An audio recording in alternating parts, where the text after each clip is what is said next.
पहली कुरिन्थियां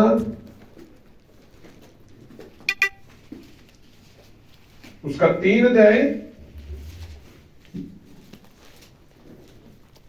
उसका 10 से पढ़ना शुरू करेंगे।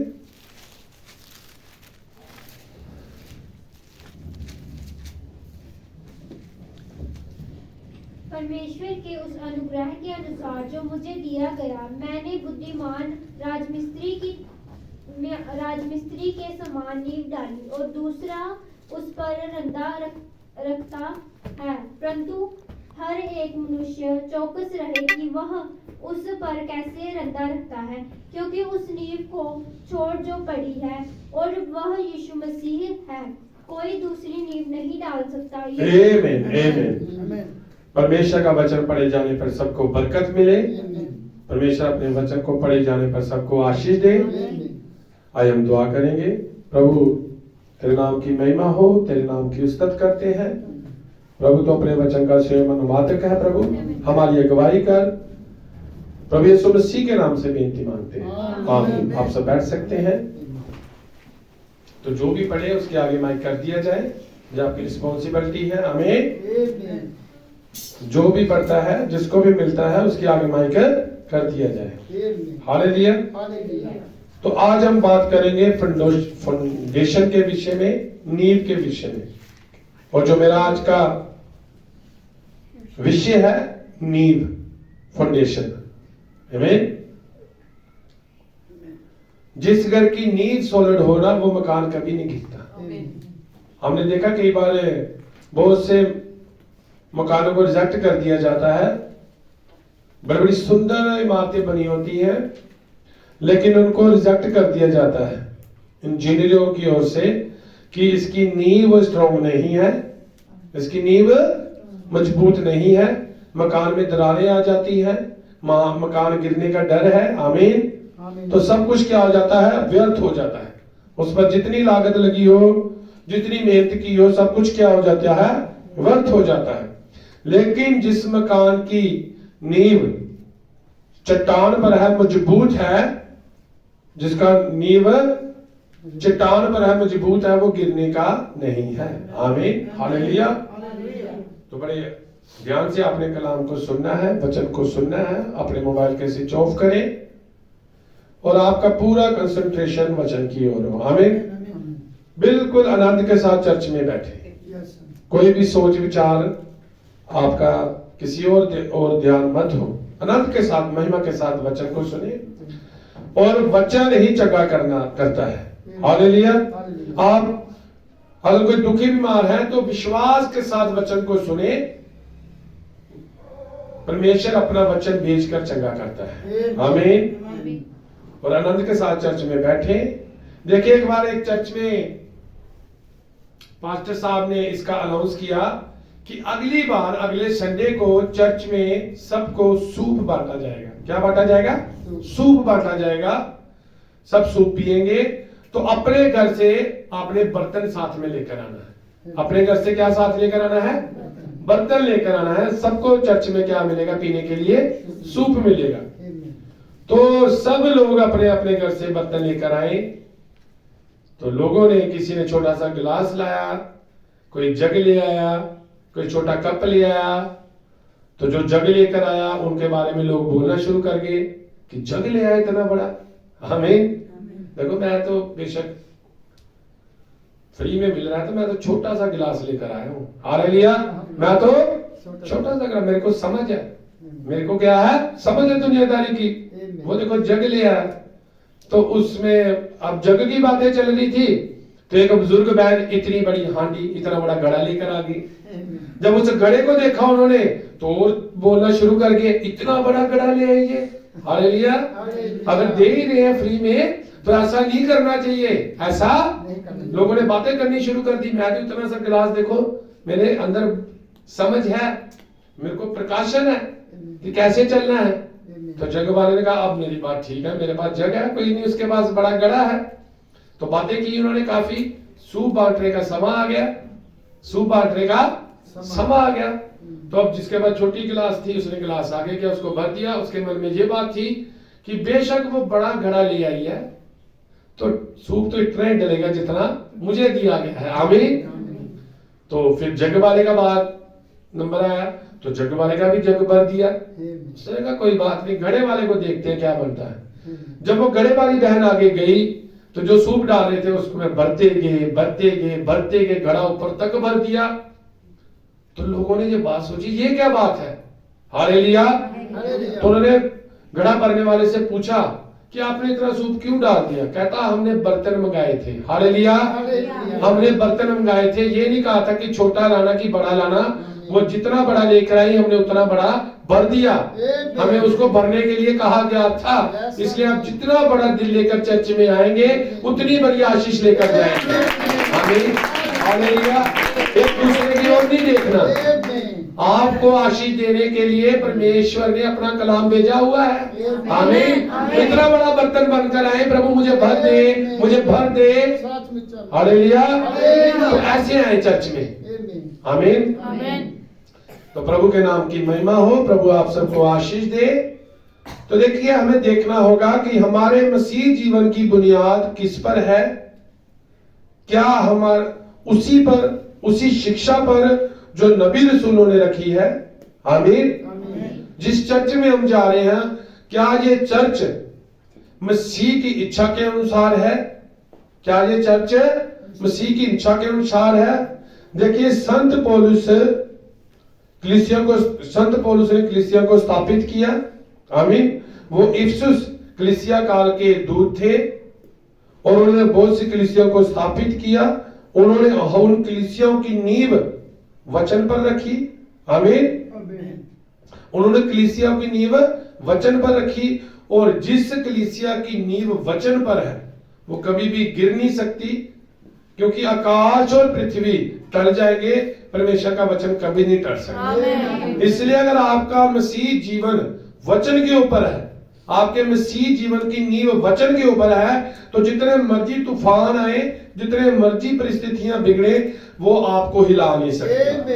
अगर आपका भरोसा अकीदों पर है, संस्थाओं पर है, बड़ी बड़ी बिल्डिंगों पर है, बड़े बड़े रीति रिवाजों पर है, अगर आपका भरोसा किसी मनुष्य पर है, चाहे वो आपका पास्टर है, तो आप गिर सकते हैं। हालेलुया। लेकिन जिसका भरोसा यहोवा पर है, जिसकी आस यहोवा पर है, वो कभी शर्मिंदा नहीं होगा। तो देखिए सबसे पहले हमें देखना होगा कि हमारी नींव क्या है। अगर नींव मजबूत है तो उसके ऊपर इमारत भी मजबूत बनेगी। हालेलुया। तो हमें अपनी नींव की ओर ध्यान देखना होगा कि जिस वचन को हम सुन रहे हैं, हम जैसे भक्ति कर रहे हैं, क्या वो वचन के अकॉर्डिंग है, क्या वो बाइबल के अनुसार है, क्या ऐसी भक्ति करने के लिए हमें बताया गया है, क्या हम सही दिशा में जा रहे हैं, क्या हमारा रैप्चर होगा, क्या जब प्रभु आएगा तो हमें शर्मिंदा तो नहीं होना पड़ेगा, क्या मती 7 की संपर पूरी तो नहीं होगी, क्या प्रभु हमें ऐसा तो नहीं कह देगा कि मैं तुम्हें नहीं जानता। आमीन। क्या प्रभु ऐसा तो नहीं कह देगा कि मैं तुम्हें नहीं जानता। हालेलुया। तो इन बातों को ध्यान में रखते हुए आपको भक्ति करनी है। आमीन। आपने अकीदों में नहीं फंसना, आपने संसारिक रीति रिवाजों में नहीं फंसना। हालेलुया। आपने मनुष्यों के पीछे नहीं भागना।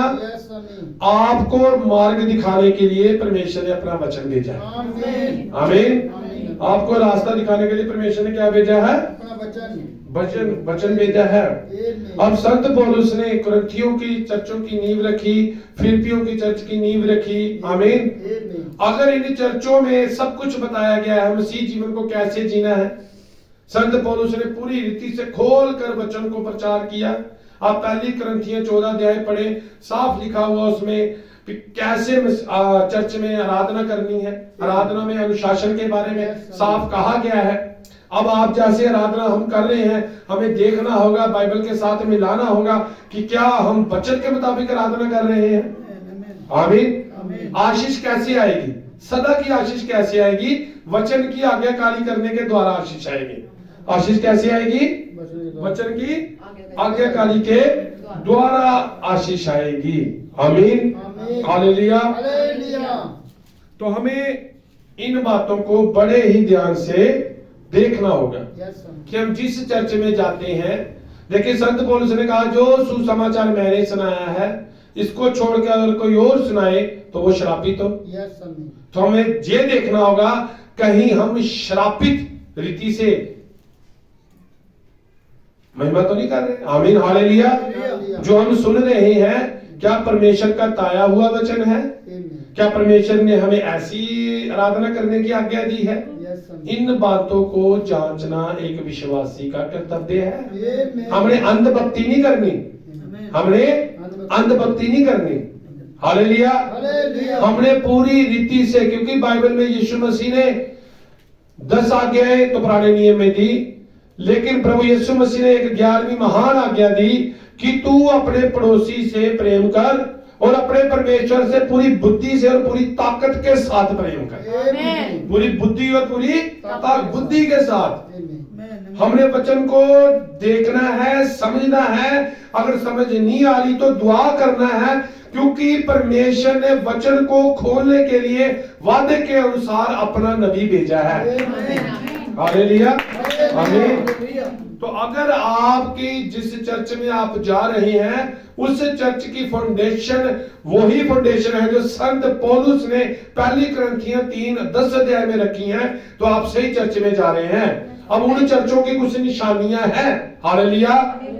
उन चर्चों की कुछ निशानियां हैं। सबसे पहले आपको उस चर्च में जाके बपतिस्मा देखना होगा, प्रभु भोज देखना होगा कि वो बपतिस्मा किस रीति से देते हैं। हालेलुया। बपतिस्मा तो नींव है, अगर नींव ही नहीं सही तो इमारत क्या खड़ी होगी उसके ऊपर। हालेलुया। संत पौलुस ने आपको बताया है किस रीति से बपतिस्मा लेना है। पहली अपने प्रेरितों के काम 19 अध्याय की 5 किताब पढ़े तो संत पौलुस ने बताया है कैसे बपतिस्मा लेना है। हालेलुया। संत पौलुस ने बताया है कैसे प्रभु भोज लेना है। तो हमें बाइबल के अकॉर्डिंग भक्ति करनी है। किसी मनुष्य के अपने विचारों के अनुसार भक्ति करने का कोई भी फायदा नहीं होगा, कोई भी फायदा नहीं होगा, क्योंकि आपको देखना होगा कि हमारी नींव क्या है। आज विश्वासियों की नींव क्या है। हालेलुया। आमीन। आमीन। आज अगर नींव कमजोर है तो घर कैसा बनेगा।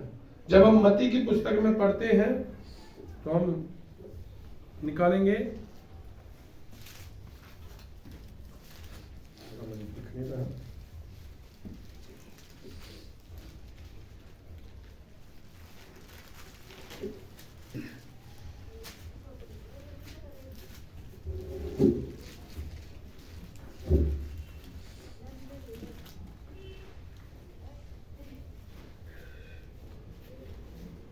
आप सब नंदित हैं। आमीन। आप प्रभु की महिमा के लिए ताली बजा सकते हैं। मत्ती 7:24। इसलिए जो कोई मेरी ये बातें सुनकर उन्हें मानता है वह उस बुद्धिमान मनुष्य के समान ठहरेगा जिसने अपना घर चट्टान पर बनाया और मैं बरसा और बाढ़ें आई और आंधियां चली और उस घर से टकराई, फिर भी वह नहीं गिरा क्योंकि उसकी नींव चट्टान पर डाली गई थी। परंतु जो कोई मेरी ये बातें सुनता है और उन पर नहीं चलता वह उस निर्बुद्धि मनुष्य के समान ठहरेगा जिसने अपना घर बालू पर बनाया और मैं बरसा और बाढ़ें आई और आंधियां चली और उस घर से टकराई और वह गिरकर सत्यानाश हो गया। जब यीशु ये बातें कह चुका तो यीशु मसीह ने क्या कहा, जिसने अपने घर की नींव किस पर बनाई है, चट्टान पर बनाई है, वो कभी भी गिर नहीं सकता। इसलिए आपके मसीह जीवन की बुनियाद परमेश्वर के वचन पर होनी चाहिए। जो मेरी बातों को मानकर उस पर चलता है, आपको बताया गया है कैसे बपतिस्मा लेना है, कैसे प्रभु भोज लेना है। परमेश्वर ने जो पुराने इख्तियार हैं उनको नया नाम दिया। जो पहले फसल का अर्पण था, पूरा का चढ़ाया जाना था, उसे पेंतीकोस्ट के पर्व में बदला। आमीन हालेलुया। फसह का खमीरी रोटी के पर्व को प्रभु भोज के का नाम नया नाम दिया परमेश्वर ने। आमीन। तो अब जब प्रभु भोज लिया यीशु मसीह ने तो क्या किया, उसने एक रोटी ली, तोड़ा और कहा ये मेरी देह है, तुम मुझे समर्पण करने के लिए इसको लिया करो, और दाख रस लिया और उसको पिलाया, ये मेरे वाचा का लहू है। आमीन। तुम मुझे समर्पण करने के लिए इसे किया करो। तो अगर हम आज चर्चों में प्रभु भोज लेते हैं तो हमारा प्रभु भोज कैसा होना चाहिए? अखमीरी रोटी, हालेलुया, उसमें खमीर जरा भी नहीं होना चाहिए। अगर आपको ब्रेड दिया जा रहा है तो ब्रेड तो बनती ही खमीर से है। आमीन। तो फिर आप कैसा प्रभु भोज ले रहे हैं? और प्रभु भोज लेने से पहले संत पौलुस ने ये बात भी कही है कि तुम अनुचित रीति से प्रभु भोज कभी मत लेना। अनुचित रीति का मतलब है कि अगर तुम्हारे दिल में कोई पाप है, कोई ईर्ष्या, वैर, विरोध, तुम्हारा जीवन सही नहीं है, तो तुम प्रभु भोज मत लेना। क्योंकि जो लोग अनुचित रीति से परमेश्वर की देह को लेते हैं, बहुत से उनमें से बीमार हो गए और सो भी गए। हालेलुया। समझा इस बात को कि आपने अपने आप को प्रभु भोज, आज लाखों लोगों को प्रभु भोज दोपहर को दे दिया जाता है, ये भी नहीं उनको बताया जाता कि प्रभु भोज लेने से पहले आपका जीवन कैसा होना चाहिए। इतने हल्के में ये बात नहीं लेनी है। हमारे प्रभु की देह ले रहे हैं हम, उसके वाचा का लहू पी रहे हैं हम। हालेलुया। तो जब हम यही अध्याय पढ़ते हैं पहली कुरिन्थियों 3:10 के आगे से, तो संत पौलुस ने कहा कि तुम नहीं जानते कि तुम परमेश्वर का मंदिर हो। तो हमारा जीवन कैसे होना चाहिए, हमें कितना गंभीर होना चाहिए प्रभु भोज लेने से पहले कि मैं परमेश्वर की देह लेने जा रहा हूँ, वाचा का लहू पीने जा रहा हूँ। हालेलुया। हम पुराने समय में देखते हैं लोग क्या, जो परमेश्वर ने एक विधि ठहरा रखी थी, बाद में लोगों ने उसको रस्म बना लिया और उसका इतना बुरा हाल हो गया, उसकी इतनी बिगड़ी हालात होगी, आमीन, कि उसमें कोई भी ईमानदारी नहीं रही। पुराने समय में क्या होता था, लोग वेदी के पास आते थे जहां यहोवा का मंदिर था, तो लोगों ने अपने पापों की माफी के लिए परमेश्वर ने वहां पर एक विधि ठहरा रखी थी। तब किसी मेमने को लाना और याजक ने कहना कि मैं इस मेमने को तेरे पापों के लिए बलि कर रहा हूं। तेरे पाप किसके ऊपर आ गए? मेमने के ऊपर आ गए। उस मेमने के ऊपर उसके हाथ रख देने, उसके गले को काट देना, उस मेमने ने तड़पना, उसके हाथ खून से भर जाने, सारा फर्श खून से भर जाना, और उस बंदे को बताना कि देख तेरे पापों की सजा इस पर आई है, ये तेरे पाप को अपने ऊपर लेकर मर रहा है। हालेलुया। तो उस बंदे ने उसके ऊपर हाथ रखे उन्हें कि मेरे पाप किसने उठा लिए हैं? इस मेमने ने उठा लिए हैं, और मेरे लिए ये मेमना मर रहा है। मेरे पाप क्या हो गए? माफ हो गए। बाद में लोगों ने उसको इतना रस्म रीति रिवाज बना दिया उसका कि लोगों ने बंद लेकर आना, किसी ने कुछ लेकर आना और आकर चढ़ा देना कि ये मेरे पापों के लिए। आमीन। और जीवन में कोई भी बदलाव नहीं, जीवन में कोई भी बदलाव नहीं होना, कोई आत्मिक जीवन नहीं होना। हालेलुया। कोई उनका अंदर से किसी के प्रति भी कोई वैर विरोध अगर है तो वो खत्म उन्होंने नहीं किया होना। हालेलुया। आमीन। तो इस रीति से संत पौलुस ने कहा था कि अगर तुम प्रभु भोज अपने आप को जांचो, हालेलुया, अपने आप को अपने जांचना प्रभु भोज लेने से पहले कि क्या मेरे मन में किसी के प्रति कोई द्वेष तो नहीं, मेरे मन में किसी के प्रति कोई ईर्ष्या वाला भाव तो नहीं, मेरे मन में किसी के प्रति कोई लालच वाली बात तो नहीं। आमीन। हालेलुया। क्या मैं विश्वास में हूं कि नहीं हूं? अगर ऐसी अवस्था है तो दुआ करें। आप क्या करें? दुआ करें। उस भाई बहन से जाकर माफी मांगे, उसको कहें कि भाई मेरे मन में तेरे प्रति ये बात थी, मैं माफी मांगता हूं, तू मुझे माफ कर, मैंने प्रभु भोज लेना है। हालेलुया। आमीन। तो इतना आपको गंभीर होना चाहिए प्रभु भोज लेने के लिए। देखिए पुराने नियम में एक जानवर को लाया जाता था, चाहे वो मेमना है चाहे वो बल्द है, तो पापों की माफी के लिए उसका बलिदान किया जाता था, उसका गला काटा जाता था, उस पर मनुष्य के हाथ रखे जाते थे। अगर एक मेमने, एक जानवर के मरने के द्वारा, एक जानवर के मारे जाने के द्वारा इतना काम हो सकता है, तो जब यीशु मसीह हमारे लिए मरा होगा तो फिर कितना बड़ा काम हुआ होगा। आमीन। समझे आप? प्रभु आपको आशीष दे। तो जब यीशु मसीह स्वयं परमेश्वर देह में प्रकट होकर हमारे लिए बलि हुआ, हालेलुया, हमारे पापों के लिए बलि हुआ, हमारे पाप उस पर ट्रांसफर हुए, तो वो कितना बड़ा काम हुआ होगा। तो आपने देखना है कि क्या आपके मसीह जीवन की नींव ऐसे प्रकाशन पर है। हालेलुया, आमीन। क्या आप विश्वासी तो हो, लेकिन विश्वास किस वचन पर कर रहे हो? जो परमेश्वर के मुंह से निकला है कि किसी व्यक्ति विशेष के मुंह से निकला है, किसी संस्था के मुंह से निकला है। हालेलुया, आमीन। देखिए मेरे पास एक बाइबल है, वो बाइबल लाया मैं, वो किसी संस्था की बाइबल है। उसमें कितनी किताबें हैं? 71 किताबें हैं। और हमारी बाइबल में कितनी किताबें हैं? 66 किताबें। आमीन। और बाइबल में लिखा है ना बढ़ाना ना कम करना। हालेलुया। तो हम कौन से काल में रहने हैं?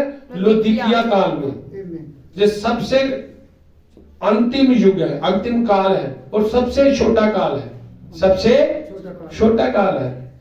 तो जब इस चर्च को हम बना रहे थे तो यहाँ पर 6 पिलर ऐसे हैं। कितने पिलर है? 6 पिलर है। तो मैं दुआ कर रहा था, मैं प्रभु पिलर 7 होने चाहिए, प्रभु 7 पिलर होने चाहिए। 7 कलीसिया काल, 7 सिद्ध अंक है। तो प्रभु ने मेरे मन में डाला कि पिलर 7 ही है, एक आगे छोटा पिलर है। प्रभु ने मेरे मन में डाला कि जो लौदीकिया काल है वो छोटा काल है। हालेलुया, आमीन। मैं प्रभु आपकी हर बात वचन के अनुसार है, क्योंकि आप स्वयं वचन हो। तो देखिए लौदीकिया काल का मतलब है लोगों का अधिकार।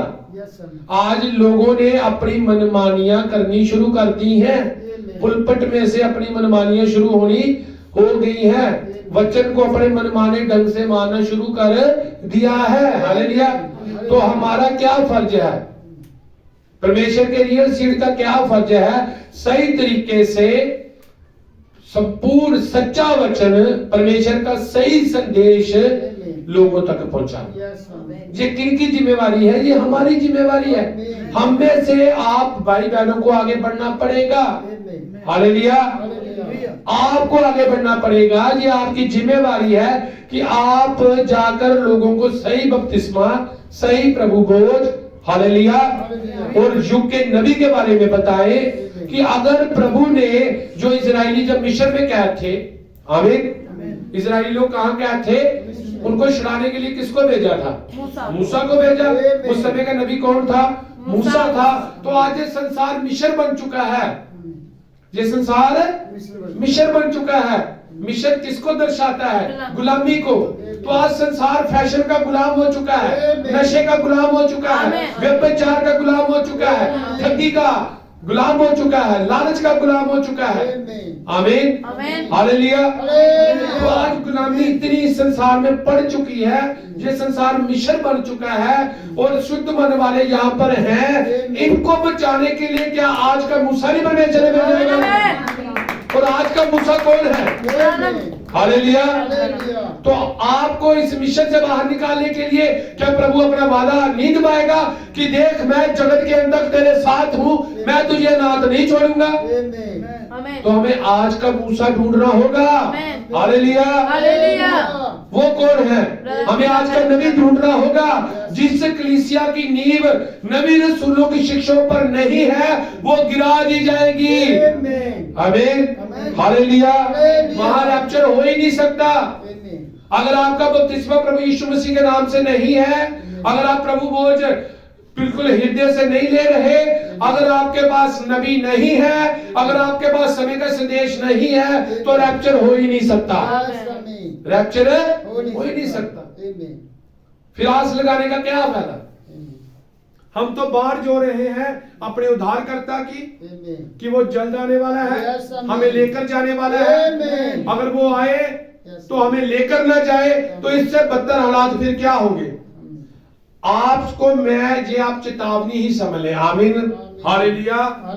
प्रभु के नाम की महिमा हो। परमेश्वर आपको आशीष दो। अगर जो बंदा रैप्चर में से रह गया, जो मनुष्य रैप्चर में से रह गया, उसका मरना निश्चित है।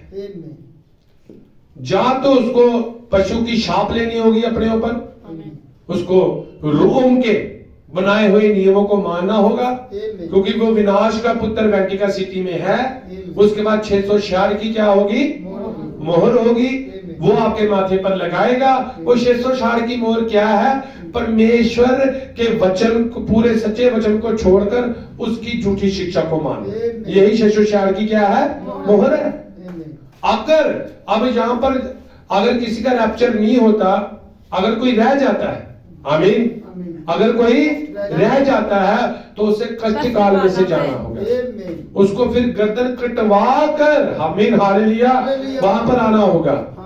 बुरे हालात बन जाएंगे, बुरे हालात बन जाएंगे, क्योंकि जिसके जब आदमी को पता लग जाएगा कि मेरे साथ वालों का तो रैप्चर हो गया है, आमीन, वो तो चले गए हैं, मैं रह गया हूं, आमीन, मैं रह गया, तो उसके पास अगर संदेश होगा तो फिर वो कहेगा मैं इस संदेश को नहीं छोड़ूंगा भाई ब्रानम के। और जिसके पास संदेश होगा उसे पोप नहीं छोड़ेगा, उसे कौन नहीं छोड़ेगा?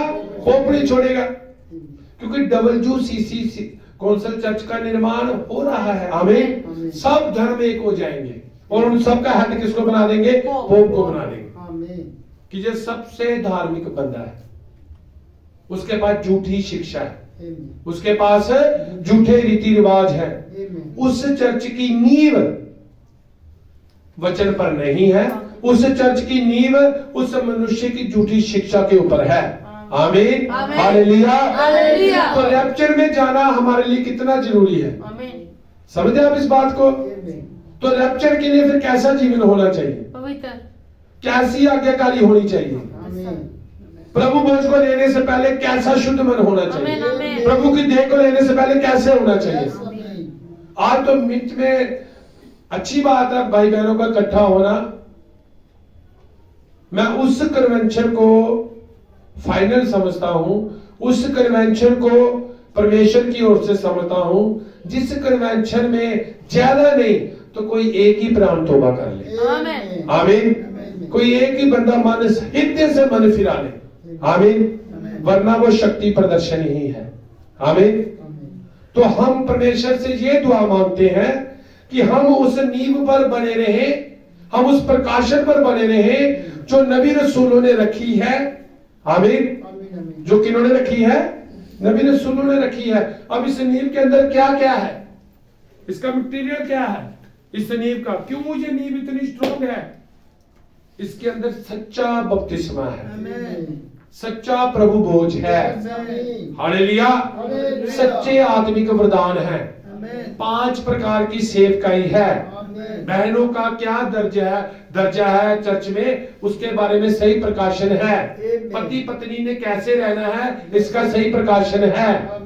विधवाओं ने, अविवाहितों ने कैसे रहना है, इसके बारे में सही प्रकाशन है। अपने बाल बच्चों के साथ कैसा व्यवहार करना है, इसके बारे में सही प्रकाशन है। पिता, पुत्र और पवित्र आत्मा का नाम क्या है, इसके बारे में सही प्रकाशन है। ये नींव है जो कभी गिरने की नहीं। अगर इस नींव के ऊपर आपका विश्वास का जीवन नहीं है तो वो गिरेगा, वो नाश होगा। हालेलुया, आमीन। कौन कौन आनंदित है? प्रभु के नाम की महिमा हो।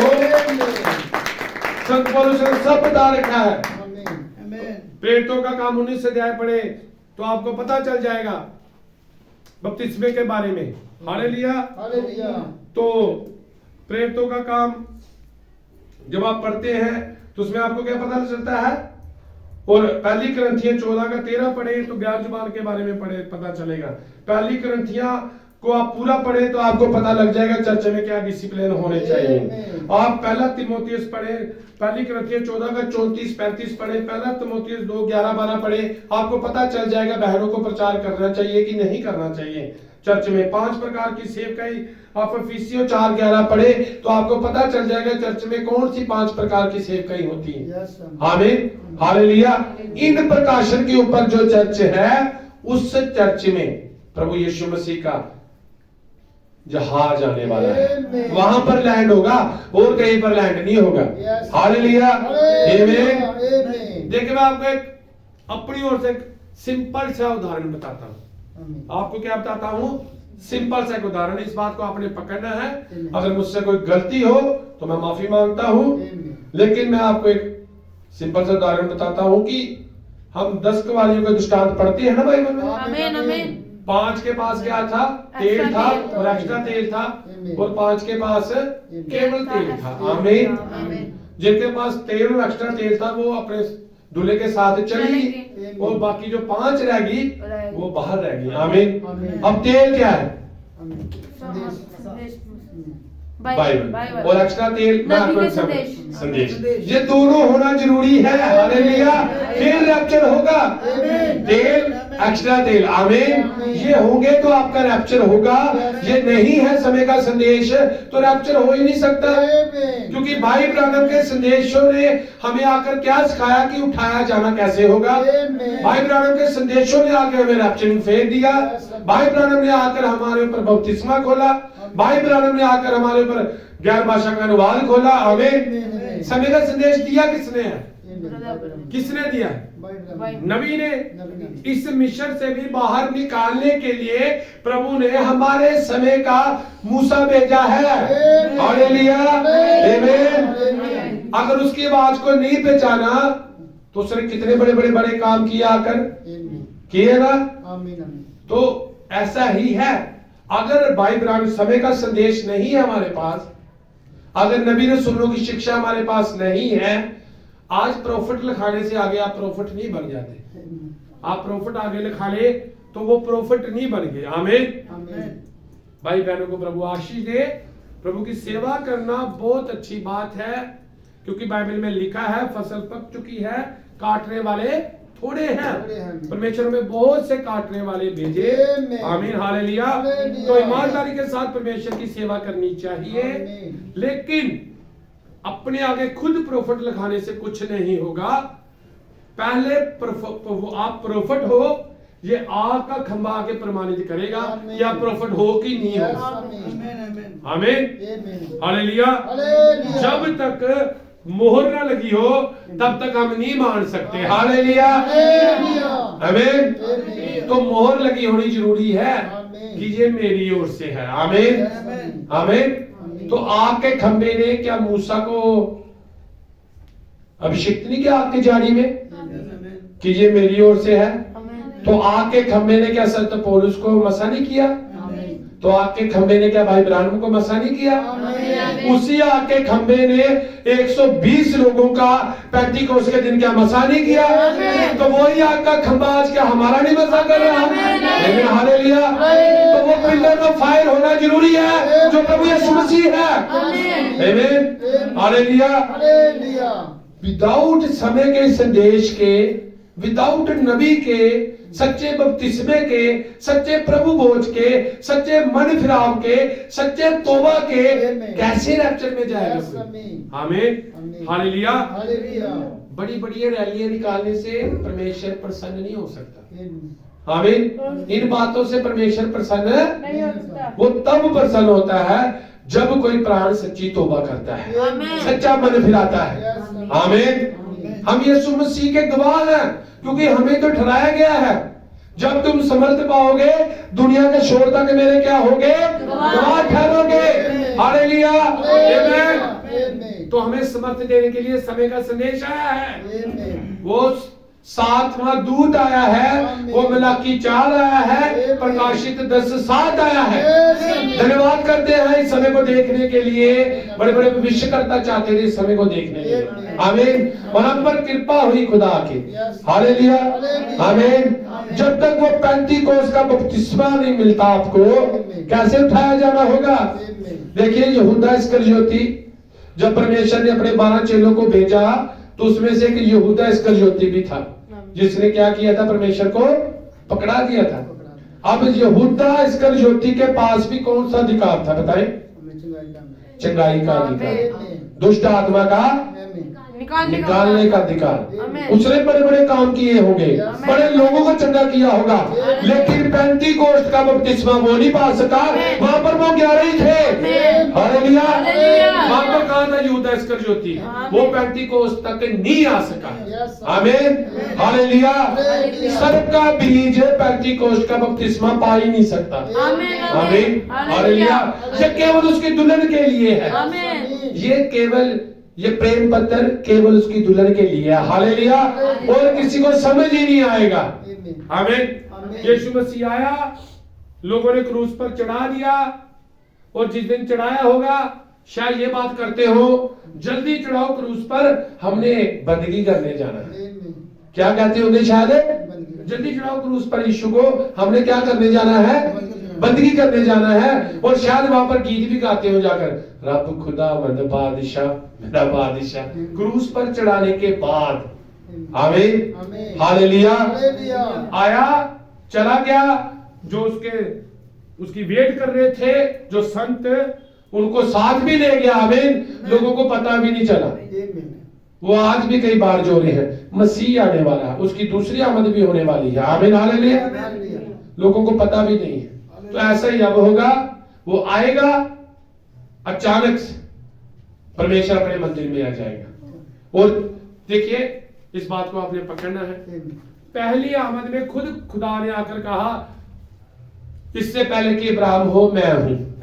हालेलुया। कहा ना, उसने कहा, खुद अपने आगे उसने प्रमाणित किया कि मैं परमेश्वर का पुत्र हूं। आमीन।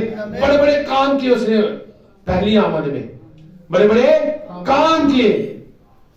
यरूशलेम में जहां जहां भी परमेश्वर का बड़े बड़े काम हुआ पहली आमद में, लोग इतनी शोर के साथ, उसकी इतनी जरावर तरीके के साथ उसकी पहली आमद हुई, लोग तब नहीं पहचान पाए। पहचान सके तो दूसरी आमद के बारे में तो लिखा है कि प्रभु का दिन उस चोर की नाई आएगा। आमीन। तो इतने जोर जरावर तरीके से, इतने शोरगुल के साथ पहले आमद हुई, तब नहीं पहचान सके।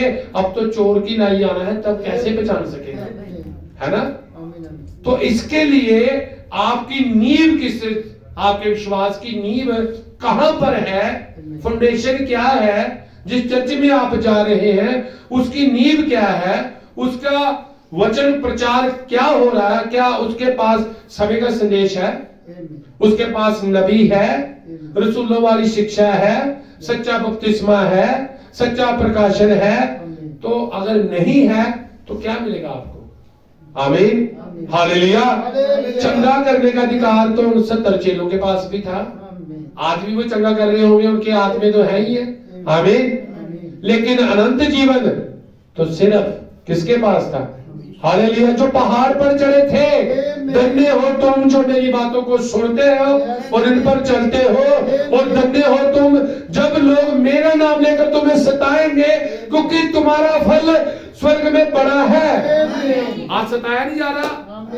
हमारी बहनों को जब शादियों में जाती है हमारी बहनें, तो कई बहनें पहले जब नई नई मसीह में आती हैं, वचन सुनती है, उसके बाद जब जाती है तो लोग सताते हैं। हालेलुया। बड़ी बातें करते हैं। आमीन। लेकिन धन्य हो तुम जो मेरा नाम लेकर तुम्हें सताए, क्योंकि मेरा विश्वास करो मेरी बहनों, तुम्हारा फल स्वर्ग में बड़ा है। हालेलुया। और तुम्हारी आनंद तुमसे कोई छीन नहीं सकता। हमें जो तुम्हें दिया है खुदा ने, वो किसी के पास नहीं है।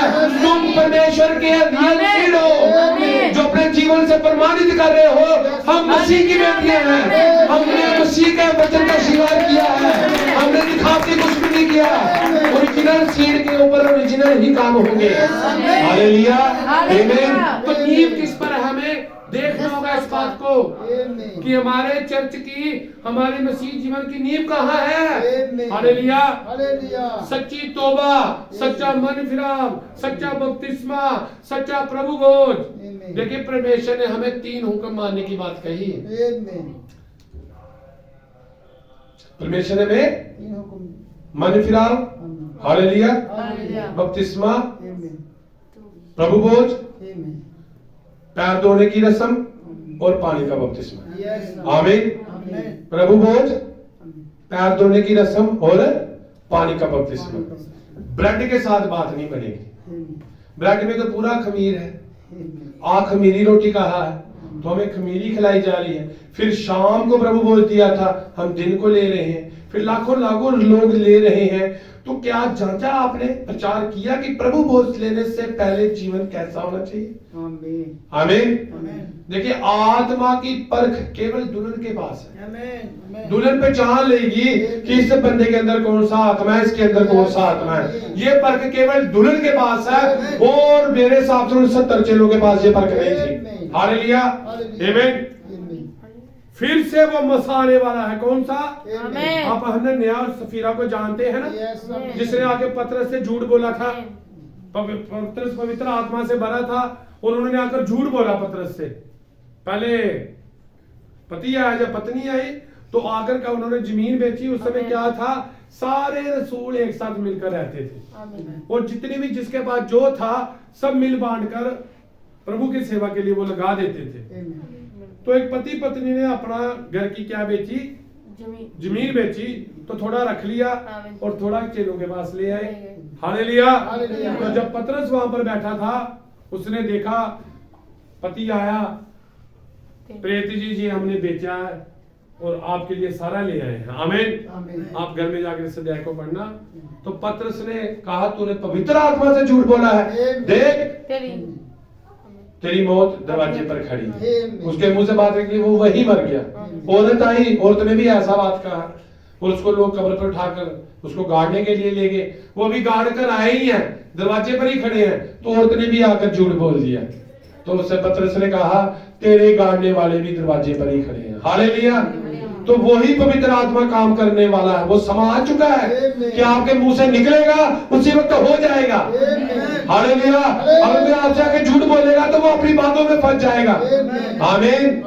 वो मसा फिर से उतर रहा है। हम कौन से युग में रह रहे हैं? बिल्कुल एंड टाइम में, बिल्कुल अंत के अंदर। लौदीकिया काल खत्म होने वाला है। चौथे अध्याय में प्रकाशित वाक्य में दुल्हन उठाई गई है, फिर स्वर्ग में आराधना चल रही है। हम स्वर्ग में आराधना करने जा रहे हैं क्योंकि हमारी नींव पहली कलसिया 3 के 10 वाली है।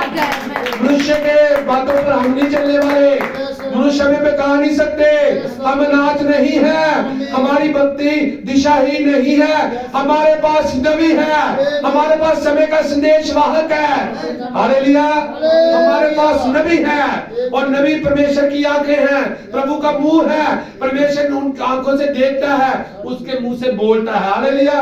हमारे पास समय का संदेश है, हमारे पास तेल है और एक्स्ट्रा तेल भी है। हम दूल्हे के साथ उठाए जाएंगे। हालेलुया, आमीन। तो आपने देखना है फाउंडेशन क्या है, फाउंडेशन है क्या है, नींव क्या है। सबसे पहले इस बात को जांचना है क्योंकि ये हमारी ओर से बातें नहीं है, ये बाइबल की ओर से। ये किसकी ओर से है? परमेश्वर की ओर से। आमीन। हालेलुया। कोई भी भरमाया मत जाए, कोई भी भरमाया मत जाए। उन बातों को जिनका परमेश्वर से लेना देना नहीं है उनको हम नहीं मानते। आमीन। उनको हम, अगर 25 दिसंबर होता, आमीन, तो संत पौलुस पेंतीकोस्ट का पर्व मनाने के लिए जा रहे हैं। हालेलुया। अखमीरी रोटी का पर्व मनाने के लिए जा रहे हैं। तो अगर 25 दिसंबर का भी कोई पर्व होता तो चेलों ने जरूर मनाया होता भाई, फिर चेलों ने जरूर मनाया होता। आमीन। हालेलुया। तो देखिए भाई बहनों का इकट्ठा होना बुरा नहीं है। हमारे भाई बहन बढ़िया रैलियां निकाल रहे हैं, बड़ा इकट्ठा होना वो बुरा नहीं है, लेकिन उनके प्राण बचाए जाने ये सबसे बड़ी बात है। आमीन। हालेलुया। तो परमेश्वर ने कहा है कि जब तुम अंत का समय देखो तो इकट्ठा होना मत छोड़ो, लेकिन हमारा इकट्ठा होना वचन को सुनने के लिए होना चाहिए। क्योंकि जब हम प्रेरितों के रसूलों के कर्तव्य में पढ़ते हैं तो क्या लिखा है कि जब पतरस कुरनेलियुस के घर गया तो जब पतरस उनको वचन सुना रहा था तो वचन के सुनने वालों के ऊपर पवित्र आत्मा उतरा। किनके ऊपर उतरा? वचन के सुनने वालों के, जो वचन सुनते हैं किनके मुंह से? रसूलों के मुंह के से, उनके ऊपर पवित्र आत्मा उतरता है। आमीन। हालेलुया। वचन के सुनने वालों के ऊपर क्या उतरा? पवित्र आत्मा उतरा। तो आज एक और आत्मा है, एक और भड़काने वाली समर्थ है जो आमीन। परमेश्वर की ओर से ही है, आमीन, आमीन, आमीन। लेकिन वो पवित्र आत्मा नहीं नहीं, है। आमीन, आमीन। हालेलुया, वो हालेलुया। भटकाने वाली समर्थ है, आमीन। आमीन। तो लेकिन रियल सीड के पास आत्मिक आंखें हैं। Yes, amen. वो संसार की आंखें इसको नहीं देख सकती, Amen. लेकिन जिसकी आत्मिक आंखें हैं, जब आराम की फौजों ने गेहजी को घेर लिया, अपने प्रभु मुझे माफ करे, तो अलीशा नबी को घेर लिया। Amen. तो जब अलीशा नबी को घेर लिया, अलीशा अपनी कोठरी पर था, आमीन। तो देखा अलीशा ने कि अलीशा का जो गर- सेवक था गेहजी, हाँ। उसने देखा कि सारे तरफ रथ है, रखिए था। रथ ही रथ है। उसने कहा स्वामी स्वामी आज हम बच नहीं सकते, फौजों ने हमें घेर लिया है। Amen. उसने कौन सी आंखों से देखा था? संसार की आंखों से, आमीन। संसारिक आंखें जो हमारी आंखें, इससे देखा तो फौजें खड़ी थी। तो अलीशा ने कहा मैं चाहता हूं तेरी आंखें खुल जाए। आमीन। अब पहले वो देख रहा था कि कौन सी आंखें कहा उसने खुल जाए, आत्मिक- ये उसकी आत्मिक आंखें थी। और जब उसने आत्मिक आंखों से देखा तो अलीशा की ओर आग वाले रथ थे, बड़े बड़े स्वर्गदूत थे, आग वाली तलवारें उनके हाथ में थी। तो मैं विश्वास करता हूं कि आपकी आत्मिक आंखें खुली हुई हैं। आप भाई ब्राह्मण के ऊपर जो पिलर ऑफ फायर है, आप उसकी पहचान रखते हैं कि ये वही पिलर ऑफ फायर है जिसने संत पौलुस से बात की थी, ये वही पिलर ऑफ फायर है जिसने मूसा से बात की थी, ये वही पिलर ऑफ फायर है जो 120 बंदों पर उतर आया था पेंटिकोस्ट में। हालेलुया। हालेलुया। आप भी आत्मिक आंखों से देख सकते हैं कि ये पिलर ऑफ फायर यीशु मसीह है, ये समय का संदेशवाहक है, भाई ब्राह्मण मलाकी 4 है और प्रकाशित वाक्य 10:7 है। और ये चर्च की नींव नबी रसूलों पर रखी गई है। संत पौलुस ने जो कहा था पहली कुरिन्थियों 3:10, ये वही नींव है, वही शिक्षा है, वही सुसमाचार है जिसके बारे में कहा गया है कि तुम जब समर्थ पाओ तो दुनिया के शोर तक मेरे गवाह ठहरो। और मत्ती में प्रभु ने कहा कि 2 व्यक्तियों ने घर बनाया, एक ने चट्टान पर, एक ने रेत पर। चट्टान वचन है जो कि यीशु मसीह है। जिस चर्च की नींव वचन पर है, यीशु मसीह पर है, जिस विश्वासी के जीवन की बुनियाद यीशु मसीह है, वचन है, रसूलों वाली शिक्षा है, सही बपतिस्मा, सही प्रभु बोझ, सही जीवन है, वो कभी भी गिर नहीं सकता, वो नाश नहीं होगा, वो बचाया जाएगा, वो उठाया जाएगा, वो भी बचेगा, उसका घराना भी बचाया जाएगा। वो उस प्रभु भोज में, उस महाभोज में होगा, वो मिलेनियम में होगा, वो प्रभु के आगमन के बाद स्वर्ग में होगा। परमेश्वर आप सबको आशीष दे, प्रभु आप सबको बरकत दे। हम सब प्रार्थना में चलेंगे, सब दुआ करेंगे प्रभु के नाम की महिमा। धन्यवाद, धन्यवाद।